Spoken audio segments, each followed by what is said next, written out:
आइए सुनिए गोदान भाग 10। हीरा का कहीं पता न चला और दिन गुजरते जाते थे।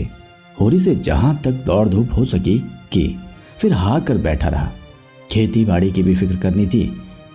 अकेला आदमी क्या क्या करता, और अब अपनी खेती से ज्यादा फिक्र थी पुनिया की खेती की।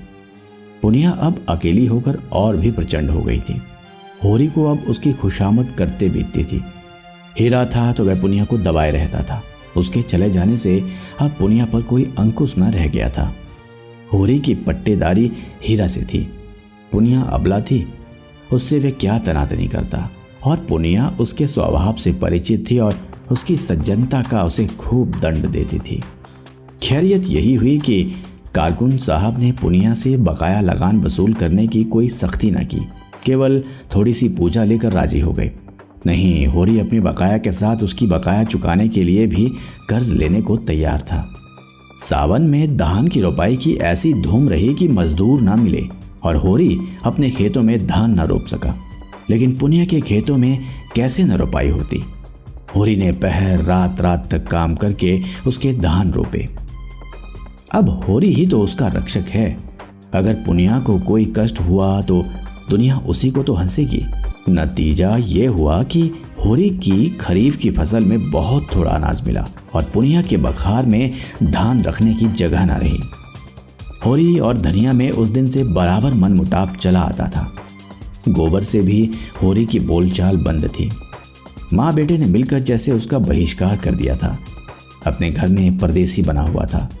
दो नावों पर सवार होने वालों की जो दुर्गति होती है वही उसकी हो रही थी। गांव में भी अब उसका उतना आदर न था। धनिया ने अपने साहस से स्त्रियों का ही नहीं पुरुषों का नेतृत्व भी प्राप्त कर लिया था। महीनों तक आसपास के इलाकों में इस कांड की खूब चर्चा रही, यहां तक कि वह एक अलौकिक रूप धारण करता जाता था। धनिया नाम है उसका जी, भवानी का इष्ट है उसे। दारोगा जी ने ज्यों ही उसके आदमी के हाथ में हथकड़ी डाली कि धनिया ने भवानी का सुमिरन किया। भवानी उसके सिर आ गई। फिर तो उसमें इतनी शक्ति आ गई कि उसने एक झटके में पति की हथकड़ी तोड़ डाली और दारोगा की मूछें पकड़कर उखाड़ ली। फिर उसकी छाती पर चढ़ बैठी। दारोगा ने जब बहुत मानता की तब जाकर उसे छोड़ा। कुछ दिन तो लोग धनिया के दर्शनों को आते रहे। वह बात अब पुरानी पड़ गई थी, लेकिन गांव में धनिया का सम्मान बहुत बढ़ गया था। उसमें अद्भुत साहस है और समय पड़ने पर वह मर्दों के भी कान काट सकती है। मगर धीरे धीरे धनिया में एक परिवर्तन हो रहा था। होरी को पुनिया की खेती में लगे देखकर भी वह कुछ ना बोलती थी, और ये इसलिए नहीं कि वह होरी से विरक्त हो गई थी, बल्कि इसलिए कि पुनिया पर अब उसे भी दया आती थी। हीरा का घर से भाग जाना उसकी प्रतिशोध भावना की तुष्टि के लिए काफी था। इसी बीच में होरी को ज्वर आने लगा। फसली बुखार फैला था ही, होरी उसकी चपेट में आ गया और कई साल के बाद जो ज्वर आया तो उसने सारी बकाया चुका ली। 1 महीने तक होरी खाट पर पड़ा रहा। इस बीमारी ने होरी को तो कुचल डाला ही, पर धनिया पर भी विजय पा गई। पति जब मर रहा है तो उससे कैसा बैर। ऐसी दशा में तो बैरियों से भी बैर नहीं रहता। वह तो अपना पति है। लाख बुरा हो पर उसी के साथ जीवन के 25 साल कटे हैं।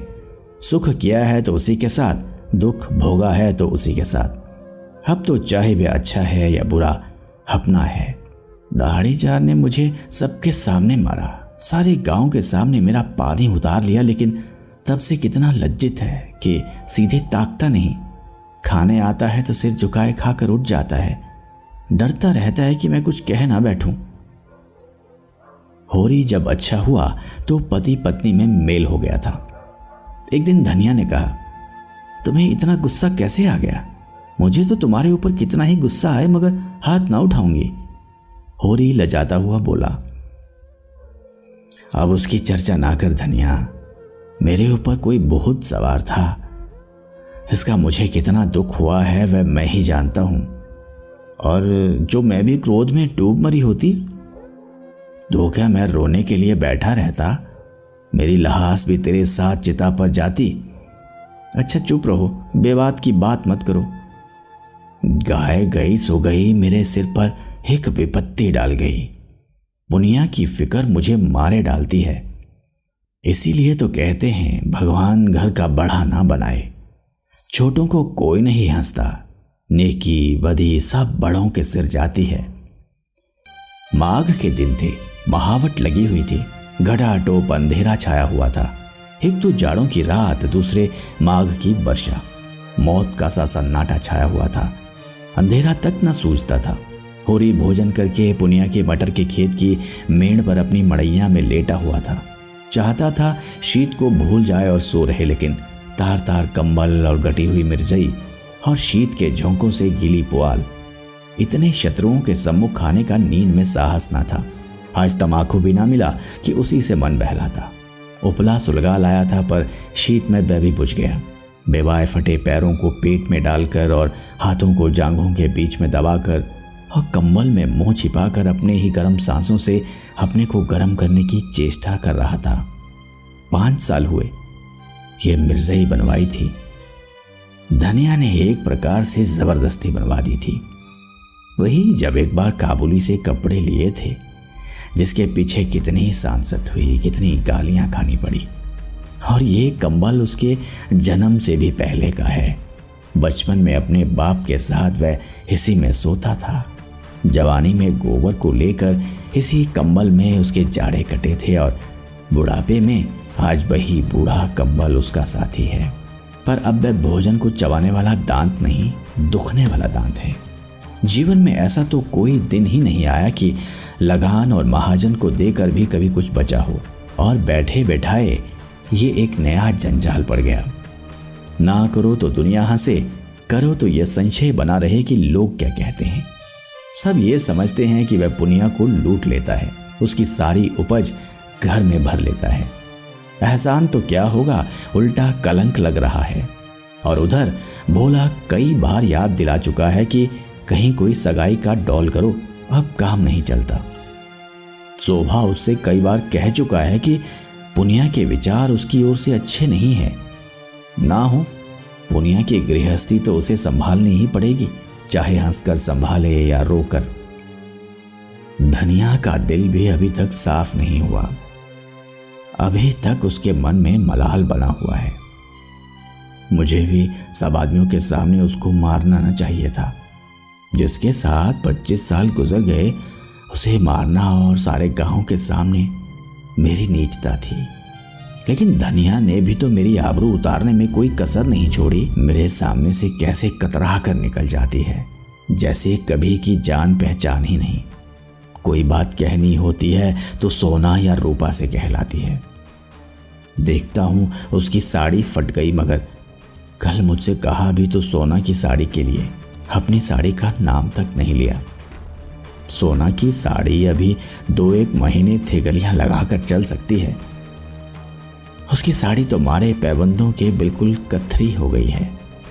और फिर मैं ही कौन उसका मनोहार कर रहा हूं। अगर मैं ही उसके मन की 2-4 बातें करता रहता तो कौन छोटा हो जाता। यही तो होता, वह थोड़ा सा हदरावन कराती, 2-4 लगने वाली बातें कहती तो क्या मुझे चोट लग जाती।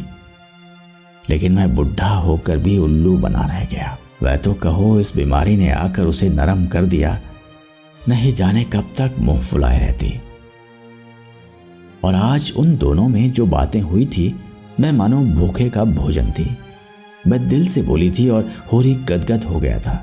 उसके जी में आया उसके पैरों पर सर रख दे और कहे, मैंने तुझे मारा है तो ले, मैं सिर झुकाए लेता हूं। जितना चाहे मार ले, जितनी गालियां देना चाहे दे दे। सहसा उसे मड़ैया के सामने चूड़ियों की झनकार सुनाई दी। उसने कान लगाकर सुना। हाँ, कोई है, पटवारी की लड़की होगी, चाहे पंडित की घरवाली हो। मटर उखाड़ने आई होंगी। न जाने क्यों इन लोगों की नीयत इतनी खोटी है।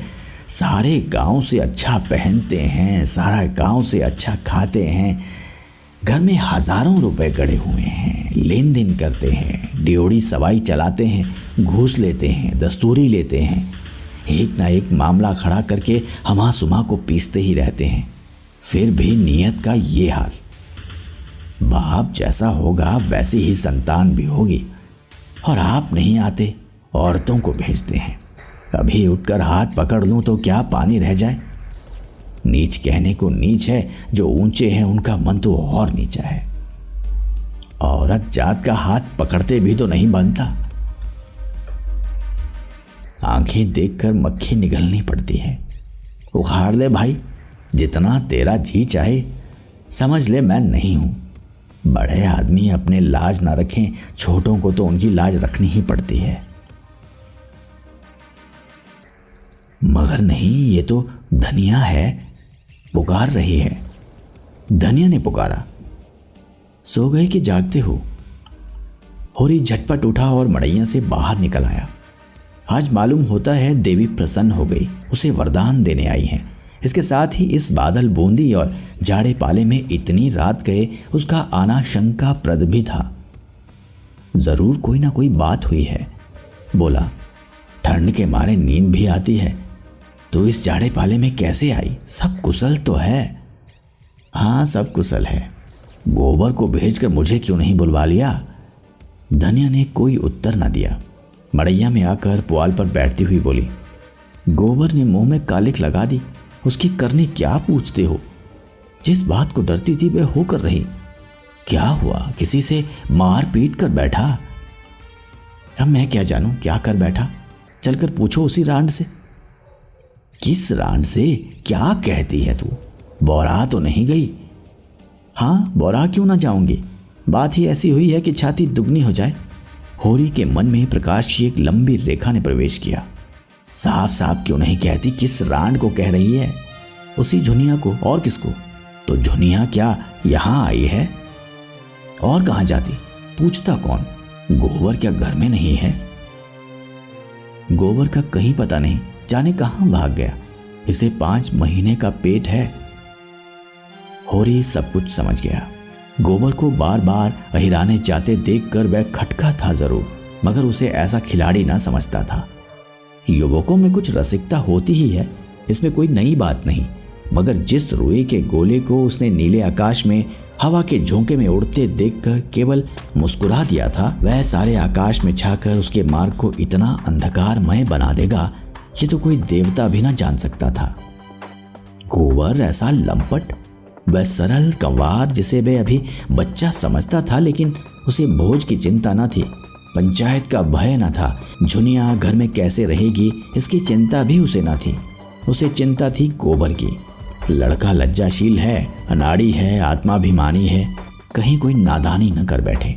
घबरा कर बोला, झुनिया ने कुछ कहा नहीं? गोबर कहाँ गया? उसे कहकर ही गया होगा।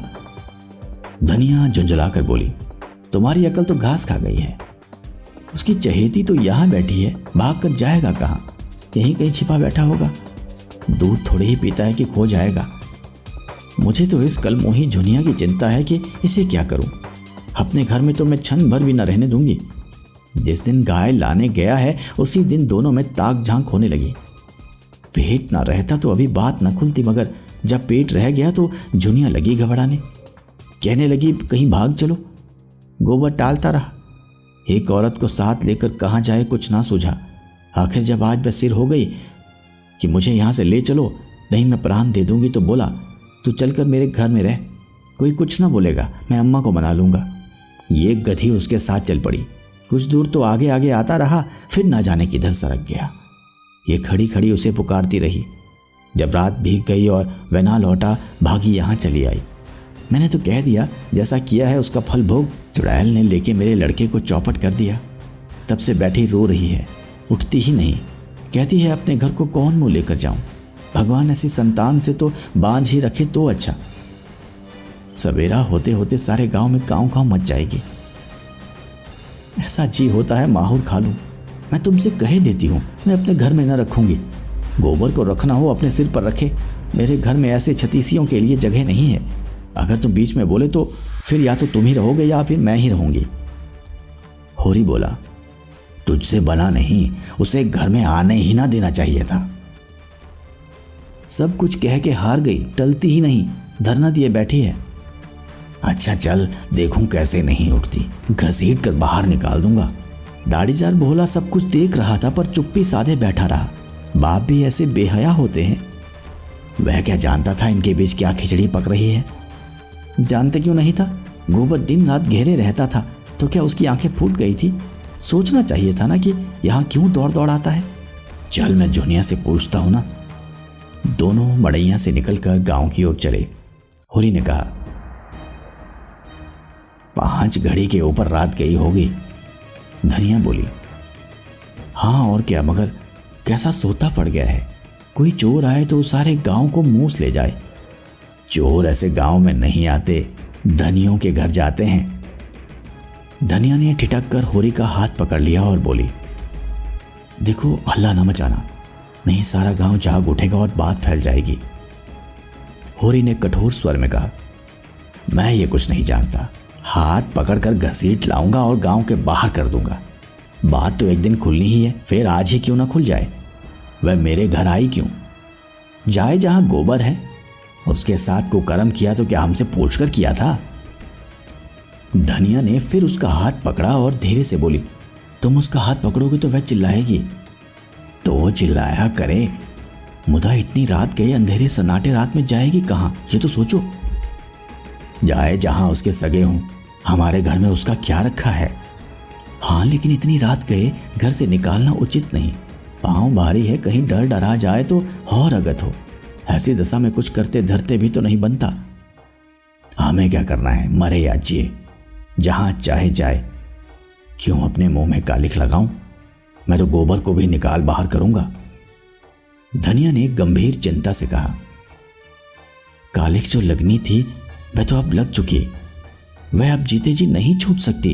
गोबर ने नौका डुबा दी। गोबर ने नहीं डुबाई, इसी ने। वह तो बच्चा था, इसके पंजे में आ गया। किसी ने डुबाई, अब तो डूब गई। दोनों द्वार के सामने पहुंच गए। सहसा धनिया ने होरी के गले में हाथ डालकर कहा, देखो तुम्हें मेरी सौं, उस पर हाथ न उठाना। मैं तो आप ही रो रही है। भाग की खोटी न होती तो ये दिन ही क्यों आता। होरी की आंखें आर्द्र हो गईं। धनिया का यह मातृ स्नेह उस अंधेरे में भी जैसे दीपक के समान उसकी चिंता जर्जर आकृति को शोभा प्रदान करने लगा। दोनों ही के हृदय में जैसे अतीत यौवन सचेत हो उठा। होरी को इस वित यौवन में भी वही कोमल हृदय बालिका नजर आई जिसने 25 साल पहले उसके जीवन में प्रवेश किया था। उस आलिंगन में कितना अथाह वात्सल्य था जो सारे कलंक, सारी बाधाओं और सारी मूलबद्ध परंपराओं को अपने अंदर समेटे लेता था। दोनों ने द्वार पर आकर किवाड़ों के दराज से अंदर झांका। दीवट पर तेल की कुप्पी चल रही थी और उसके मध्यम प्रकाश में जुनिया घुटनों पर सर रखे द्वार की ओर मुंह किए अंधकार में उस आनंद को खोज रही थी जो एक क्षण पहले अपने मोहिनी छवि दिखाकर विलीन हो गया था। वह आगत की मारी व्यंग्यवाणों से आहत और जीवन के आघातों से व्यथित किसी वृक्ष की छाह खोजती फिरती थी और उसे एक भवन मिल गया था जिसके आश्रय में वह अपने को सुरक्षित और सुखी समझ रही थी। पर आज वह भवन अपना सारा सुख विलास लिए अल्लादीन के राजमहल की भांति गायब हो गया था और भविष्य एक विकराल दानव के समान उसे निगल जाने को खड़ा था। एकाएक द्वार खुलते और होरी को आते देखकर वह भय से कांपती हुई उठी और होरी के पैरों पर गिरकर रोती हुई बोली, दादा अब तुम्हारे सिवा मुझे दूसरा ठौर नहीं है। चाहे मारो चाहे काटो, लेकिन अपने द्वार से दूर दुहाओ मत। होरी ने झुककर उसकी पीठ पर हाथ फेरते हुए प्यार भरे स्वर में कहा, डर मत बेटे, डर मत। तेरा घर है, तेरा द्वार है, तेरे हम हैं। आराम से रह। जैसी तू भोला की बेटी है वैसी ही मेरी बेटी है। जब तक हम जीते हैं किसी बात की चिंता मत कर।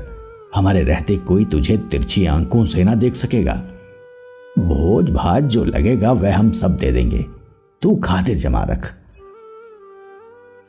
जुनिया सांत्वना पाकर और भी होरी के पैरों से चिमट गई और बोली, दादा अब तुम ही मेरे बाप हो और अम्मा तुम ही मेरी माँ हो।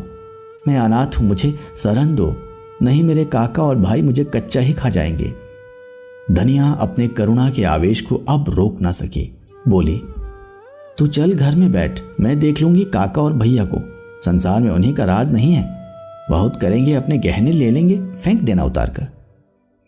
अभी जरा देर पहले धनिया ने क्रोध के आवेश में झुनिया को उल्टा और कलंकिनी और कलमोही ना जाने क्या क्या कह डाला था। झाड़ू मारकर घर से निकालने जा रही थी। अब जो झुनिया ने स्नेह, क्षमा और आश्वासन से भरे ये वाक्य सुने तो होरी के पांव छोड़कर धनिया के पांव से लिपट गई और वही साध्वी जिसने होरी के सिवा किसी पुरुष को आंख भर देखा भी न था, इस पापिष्ठा को गले लगाए उसके आंसू पोंछ रही थी और उसके त्रस्त हृदय को कोमल शब्दों से शांत कर रही थी, जैसे कोई चिड़िया अपने बच्चे को परों में छिपाए बैठी हो। होरी ने धनिया को संकेत किया कि इसे कुछ खिला पिला दे और झुनिया से पूछा, क्यों बेटी, तुझे कुछ मालूम है गोबर किधर गया? झुनिया ने सिसकते हुए कहा, मुझसे तो कुछ नहीं कहा, मेरे कारण तुम्हारे ऊपर। ये कहते कहते उसकी आवाज आंसुओं में डूब गई। होरी अपनी व्याकुलता न छिपा सका। जब तूने आज उसे देखा तो कुछ दुखी था? बातें तो हंस हंस कर रहे थे, मन का हाल भगवान जाने। तेरा मन क्या कहता है गांव में कि कहीं बाहर चला गया? मुझे तो शंका होती है कहीं बाहर चले गए हैं। यही मेरा मन भी कहता है। कैसी नादानी की, हम उसके दुश्मन थोड़े ही थे। जब भली या बुरी एक बात हो गई तो वह निभानी पड़ती है। इस तरह भागकर तो उसने हमारी जान आफत में डाल दी। धनिया ने झुनिया का हाथ पकड़कर अंदर ले जाते हुए कहा, कायर कहीं का, जिसकी वहां पकड़ी उसका निबाह करना चाहिए कि मुंह में कालिक लगाकर भाग जाना चाहिए? अब जो आए तो घर में बैठने न दूं। होरी वहीं पुआल पर लेटा। गोबर कहाँ गया, ये प्रश्न उसके हृदयाकाश में किसी पक्षी की भांति मंडराने लगा।